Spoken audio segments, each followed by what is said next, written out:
In Brooklyn, in the offices of perfumer David Seth Maltz, David worked for years on a radiant, transparent fragrance with a staggeringly beautiful heart.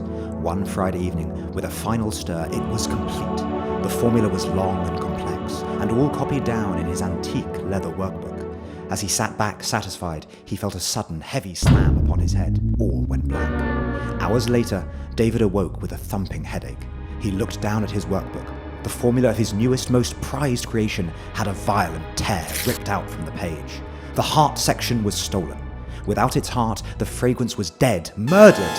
Who would do such a thing? The desk was littered with flecks of rare incense and flower dust. Had those been materials he was working with, or had the culprit left behind evidence? He called renowned aromatic inspector and designer Kavita Ahuja to help find the missing heart.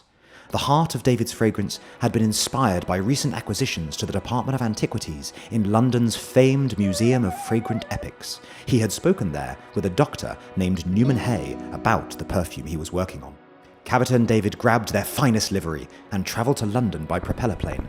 At the museum, David retraced his steps. Kavita noticed a mysterious amber resin on the same pillar where David had spoken with Dr. Newman Hay. Suddenly, an alarm sounded. The lights went out. A mysterious voice whispered, "Go home." David noticed a distinct aroma of roses hanging about the air. Though the pair were spooked by the ghostly warning, David knew he needed to follow the trail of the rose. They hightailed to the most esteemed rose department in the country, the College of Piccadilly. It is there that Professor Rosamund Rose has been researching this universally loved flower for decades. Whilst making inquiries about the whereabouts of Professor Rose, Kavita and David learned that she had been out of office all day. On the worn oak desk of the department secretary, David noticed an invitation to a luncheon being served at the Baltic Club on the following Tuesday. On Tuesday, Kavita and David donned disguises and made their way into the soiree at the Baltic Club. The presiding host was one Madame Currant. Her dark purple makeup looked as though it held secrets. Could the missing heart be at this society gathering? An elegantly dressed uniformed man sat at the head of the high table, quietly chatting with an ominous pair of guards. "Prince Amber, a.k.a. Francis Incense?" a tall waiter with an unfamiliar accent whispered into David's ear. David and Kavita turned their heads. "Champagne?" the waiter said, holding a tray of bubbling coupes. But of course, they clinked glasses and drank.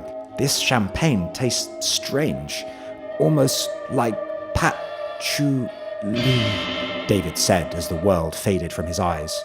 Quietly, the waiter chimed in, "Pat von Chuli." Later, they awoke in the back of a black taxi. A note lay upon the floor that read, "Stop looking for your heart." The car stopped at their hotel and the two stumbled out. Kavi said, "Maybe we don't need the heart. Maybe we should just release a heartless perfume." "I don't know what it would smell like." David said, "I don't know what. I like that. Make haste." I Don't Know What went on to be one of DS & Durga's biggest hits, a radiant, modern perfume with no real heart notes.